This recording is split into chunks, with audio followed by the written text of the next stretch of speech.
अफगान या कोई और गैर कानूनी गैर मुल्की पाकिस्तान छोड़ दें। हुकूमत ने डंडा उठा लिया। पासपोर्ट बनवाएं, वीजा लगवाएं या अपने मुल्क जाएं। यकम नवंबर तक ना गए तो मुल्क बदर कर दिए जाएंगे। कारोबार और जायदादें जब्त की जाएंगी। वजीर आजम की जेर सदारत एपेक्स कमेटी इजलास में अहम फैसले कर लिए गए। निगरां वजीर दाखिला सरफराज बुगटी ने कहा, यकम से 5 नवंबर तक अफगानों के लिए ई तस्करा चलेगा। यकम के बाद कोई गैर मुल्की बगैर पासपोर्ट दाखिल नहीं होगा। इस साल 24 खुदकुश हमलों में से 14 में अफगान मुलविस निकले। बोले, पाकिस्तान आइन और कानून के मुताबिक चलेगा। बंदूक के जोर पर कोई एजेंडा मुसल्लत नहीं होने देंगे। नेशनल एक्शन प्लान की एपेक्स कमेटी इजलास में तय किया गया, ताकत का इस्तेमाल सिर्फ और सिर्फ रियासत का दायरा अख्तियार है। किसी भी शख्स या ग्रोह को ताकत के इस्तेमाल की इजाजत नहीं। प्रोपेगेंडा, गलत मालूमात पर साइबर कवानीन के तहत एक्शन होगा। किसी को मजहब की मनपसंद तशरीह करने की इजाजत नहीं। रियासत अक़लियतों के हुकूक और मजहबी आज़ादी को यकीनी बनाएगी। इजलास में आर्मी चीफ, मुताल्लिका वफाकी वुज़राए आला समेत कानून नाफिज करने वाले इदारों के सरबराहान ने भी शिरकत की।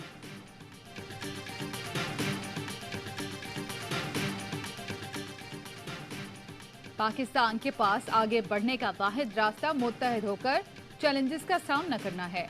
आर्मी चीफ की एपेक्स कमेटी इजलास के आखिर में गुफ्तगू, कहा रियासत के रिट कायम करने के लिए हर हद तक जाएंगे। आर्मी चीफ ने अल्लामा इकबाल का शेर भी पढ़ा, न समझोगे तो मिट जाओगे, ए हिंदुस्तान वालों तुम्हारी दास्तान तक भी न होगी दास्तानों में। आज की एपेक्स कमेटी के इजलास से मुतालिक आर्मी चीफ ने पैगाम दिया, आज का इजलास हर एतबार से तारीखी था। इजलास में सिक्योरिटी इदारों के सरबराहान एक छत तले मौजूद थे। ये पहली मर्तबा था कि मुल्क के तमाम कानून नाफिज करने वाले इदारे इस मीटिंग का हिस्सा थे। ज़राए के मुताबिक इजलास के दौरान बड़ी क्लैरिटी और गैर मुबहम अंदाज में बातचीत की गई। मार्शल लॉ लगे तो सब हथियार फेंक देते हैं, पार्लियामान कुछ करे तो हल्फ याद आ जाता है।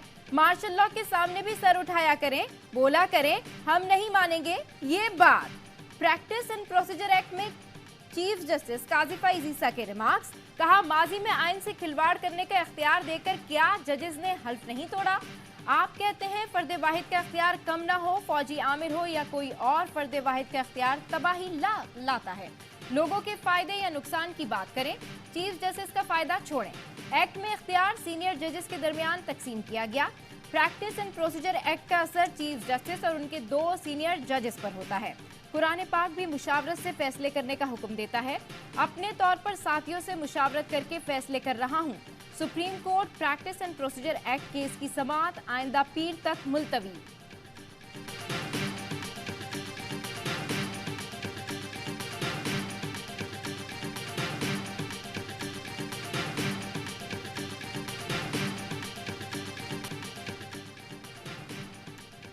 तीन रुकनी कमेटी बन गई तो बराबरी के तस्वुर पर समझौता नहीं होगा। सुप्रीम कोर्ट का मतलब चीफ जस्टिस और तमाम जज हैं। जस्टिस मुजाहिर नकवी के रिमार्क्स, कहा चीफ जस्टिस कुछ इंतजामी काम जजेस को दे दें। पीटीआई के वकील अजीज भंडारी की एक्ट का लदम करार देने की इस्तदा। जस्टिस अतहर मिनुल्लाह ने रिमार्क्स दिए, लगता है तहरीक इंसाफ को पार्लियामान पर एतमाद नहीं था। क्या दुनिया में कभी किसी अच्छे कानून को किसी अदालत ने कलदम करार दिया? प्रैक्टिस एंड प्रोसीजर तो एक अच्छा कानून है। जिस पर पीटीआई के वकील बोले, भारतीय सुप्रीम कोर्ट ने अदलिया की आज़ादी के खिलाफ आईनी तरमीम का कदम करार दी थी। जस्टिस एजाजुल एहसन ने रिमार्क्स दिए, अपीलों का हक देते रहे तो कोई भी फैसला कभी हतमी नहीं हो सकेगा।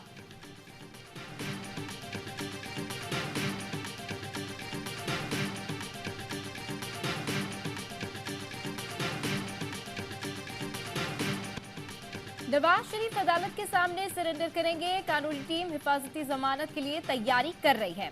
नून लीगी रहनुमा राना सनाउल्लाह कहते हैं, नवाज शरीफ 21 अक्टूबर को पाकिस्तान आ रहे हैं। मीनारे पाकिस्तान पर इस्तकबाल और खिताब होगा। साबिक वज़ीर दाखिला ने धमकी दी, हमसे और हमारे कायद के साथ बुरा करने वालों को भूले नहीं, वक्त आने पर मामला तय करेंगे। हमने किसी पर मुकदमा नहीं बनाया, कोई जेल में है तो अपनी हरकतों की वजह से है। 9 मई को साजिश के तहत पाकिस्तान के दिफा पर हमला किया गया। अगर ये लोग 9 मई को कामयाब हो जाते तो तबाहकुन असरात होते। मुआशी तौर पर इस वक्त हम तबाही के दहाने पर खड़े हैं। नवाज शरीफ के इस्तकबाल का कायल नहीं, पहले उन्हें अदालती मामला दुरुस्त करने की जरूरत है। शाहिद खाकान अब्बासी की लंदन में नवाज शरीफ से मुलाकात के बाद गुफ्तगू। इस बात से इनकार किया कि मरियम के मातहत काम न करने की बात नहीं की थी। हमारी हुकूमत की कारकर्दगी मुतासिरकुन नहीं रही। शाहिद खाकान मुलाकात के लिए आए। सहाफियों ने सवाल किया, एक तरफ आप नई पार्टी बना रहे हैं और दूसरी तरफ मिलने आ रहे हैं, गिले शिकवे खत्म करने आए हैं? जवाब दिया, नवाज शरीफ से कोई गिला शिकवा नहीं।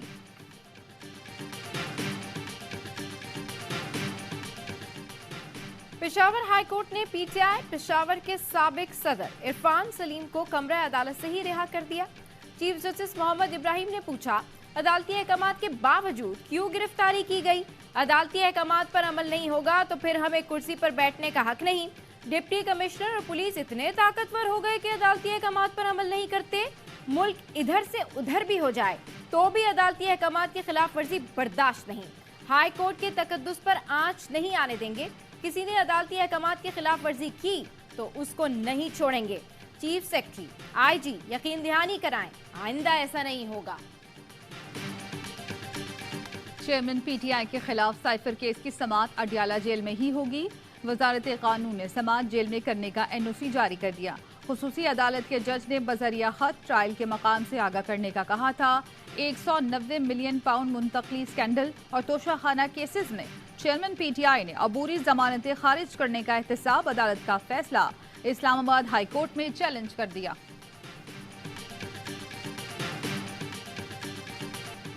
चेयरमैन पीटीआई से अडियाला जेल में अहले खाना की मुलाकात। बहन अलीमा खान, नुज़मा खान और अहलिया बुशरा बीबी शामिल।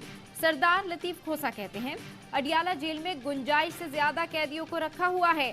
चेयरमैन पीटीआई के पास इतनी भी जगह नहीं कि वो अपने पांव सीधे कर सके। बुशरा बीबी की दरखास्त पर आज समाअत हुई। चीफ जस्टिस को बताया, चेयरमैन पीटीआई की जिंदगी को खतरात लाहक हैं। चीफ जस्टिस ने एतराजात दूर करते हुए परसों समाअत मुकर्रर करने का कहा है।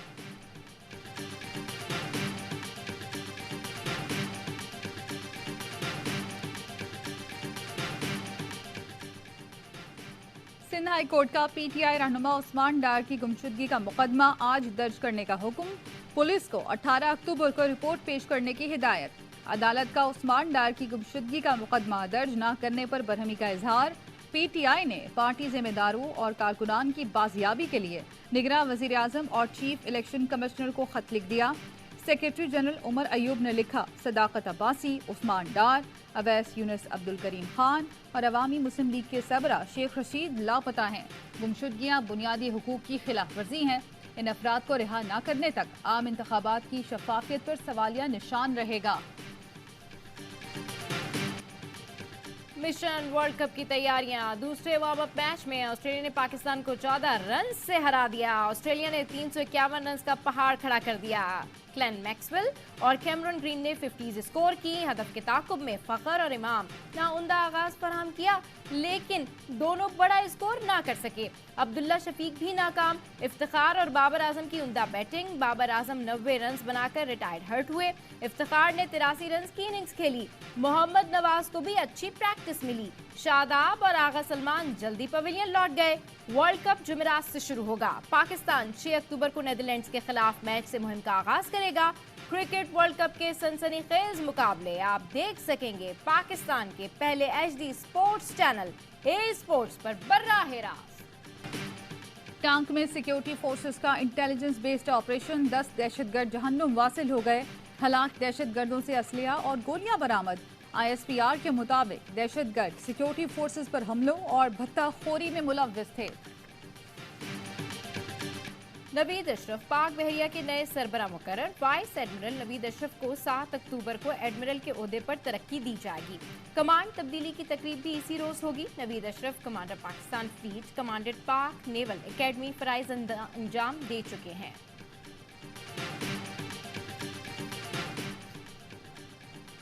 पाकिस्तान में तरक्याती अखराजात कम और गैर तरक्याती अखराजात ज्यादा हैं। आलमी बैंक ने पाकिस्तान डेवलपमेंट अपडेट रिपोर्ट जारी कर दी। इस माली साल महंगाई 26.5% की बुलंद सतह पर रहने का इम्कान। आलमी बैंक का टैक्सों में छूट कम करने, रेवेन्यू बढ़ाने, रिटेल, ज़रई और प्रॉपर्टी सेक्टर